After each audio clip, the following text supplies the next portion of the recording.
Quand j'étais encore dans mes études de dessin, je vous avoue que j'étais confronté à un problème principal qui faisait que de me bouffer de l'intérieur et c'était genre chaque journée qui passait. Et je pense que ça peut être un problème aussi auquel vous pouvez être confronté, soit si vous êtes dans une école de dessin, d'art, de design, enfin peu importe. Et je voudrais du coup aujourd'hui qu'on parle de ce problème-là, qui est donc le dessin de tête, c'est-à-dire le dessin depuis l'imaginaire, enfin de notre tête quoi, sans modèle, sans image, sans paysage, enfin sans rien quoi. Et déjà je pense pour commencer avant toute chose, je pense qu'il faudrait répondre à une question simple, qui est de savoir si c'est une bonne idée ou pas de dessiner de sa tête, donc sans avoir un modèle devant soi, si c'est une bonne idée ou pas. Alors, dans les faits, non, mais je dirais que ça dépend. En vrai, si ton but dans le dessin en soi, c'est juste, juste de t'éclater, de dessiner, faire ce que tu veux, sans te prendre la tête, sans aller loin, sans faire des trucs pour les gens, sans en faire ton métier par exemple ou quoi, bah en vrai, qu'est-ce qu'on en aurait à foutre de savoir si tu prends des modèles ou pas. Tu peux dessiner de ta tête sans problème, tu vois. Tu peux même recopier, même si c'est pas bien.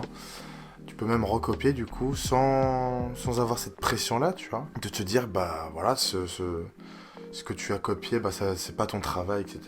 Puisque de toute manière, ça reste pour toi, pour ton plaisir. C'est pour t'améliorer.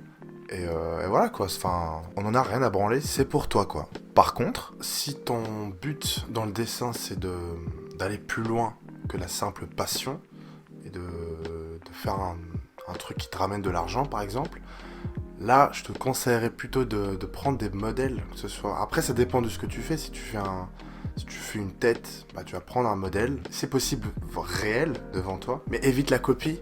Évite la copie, réellement. Évite de recopier d'autres styles. Quand je parle de modèles, c'est des modèles humains. Genre, je sais pas, tu tapes tête, modèle, photo. Tu tapes modèle, photo sur internet et voilà. Ce genre de modèle-là, je parle. Pas des modèles, pas des styles à recopier, tu vois. Ça ne sert à rien. Ça va pas t'amener loin. Enfin, je trouve. Dites-moi ce que vous en pensez après, mais je trouve que ça ne sert à rien de prendre des modèles de. Je sais pas, tu veux créer un personnage de manga par exemple, tu vas pas prendre des modèles de Naruto, tu vois. Dans le manga, ça sert à rien. Si tu veux créer ton propre dessin, ton propre personnage de manga, je te conseillerais plutôt de prendre des modèles d'êtres humains, des modèles de mannequins par exemple, ça va beaucoup plus valoriser en fait ton dessin. Et si tu veux prendre par exemple, si tu veux dessiner des paysages, des immeubles par exemple, bah là, il n'y a rien de plus bête. Bah, en fait, tu dessines sur un modèle qui existe. Tu ne peux pas en fait faire un dessin de ta tête. Enfin si, mais ça demande. Enfin pour moi, ça demande vraiment une expérience de ouf. Ça demande des années d'entraînement. Et si par exemple t'es amateur, tu viens de commencer le dessin, si ça fait pas beaucoup d'années, bah en fait c'est pas possible de dessiner de tête. C'est vrai, c'est pour ça que je dis en début de vidéo, que c'est un problème. C'est vraiment un problème. Il ne faut pas faire ça, ça ne sert à rien.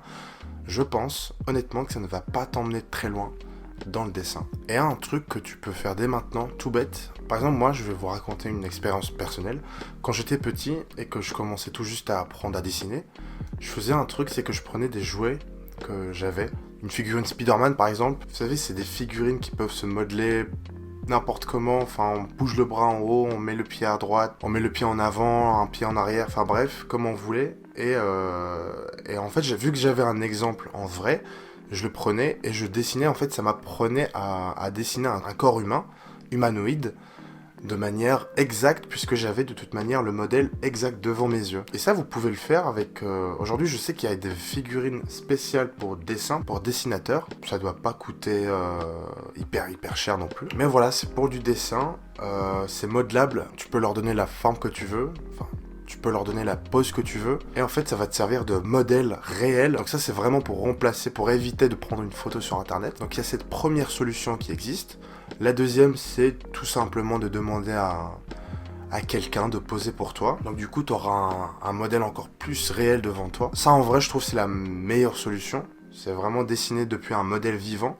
Donc c'est génial. Bon, après, il faut que le modèle soit coopératif aussi. Sinon, bah, si t'as ni l'un ni l'autre, bah, tu peux tout simplement aller sur Internet, comme je disais au début.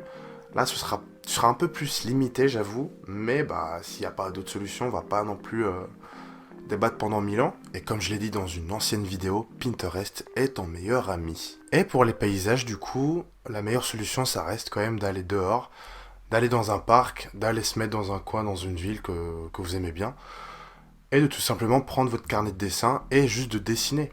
d'essayer de reproduire le paysage qui est devant vous à l'exactitude près.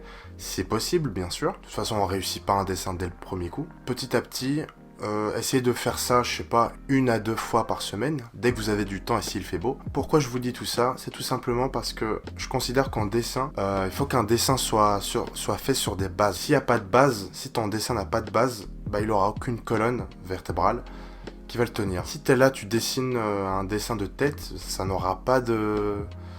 Comment dire? À part si, encore une fois, à part si t'as vraiment une putain d'expérience dans le domaine, ton dessin n'aura aucune saveur. Il y aura de toute manière toujours une erreur. Ce sera pas beau au final. Enfin, le rendu final sera limité, quoi, on va dire. Bien sûr, cela reste mon humble avis. Et je suis totalement ouvert au débat. C'est pour ça que la section commentaires sera ouverte. Et j'ai hâte de voir ça avec vous. Et en vrai, je suis grave curieux de voir si vous avez d'autres techniques qui vous permettent d'éviter tout simplement de faire du dessin de tête. Donc voilà, c'était la petite vidéo débat entre guillemets du jour. Et j'ai hâte de connaître du coup votre avis sur la question. Comme d'habitude, si vous avez aimé la vidéo, n'hésitez pas à mettre un petit like, de vous abonner à la chaîne si ça vous a plu, et d'activer la cloche pour les prochaines sorties de vidéos. Et sur ce, je vous dis à la prochaine, c'était Kid, peace!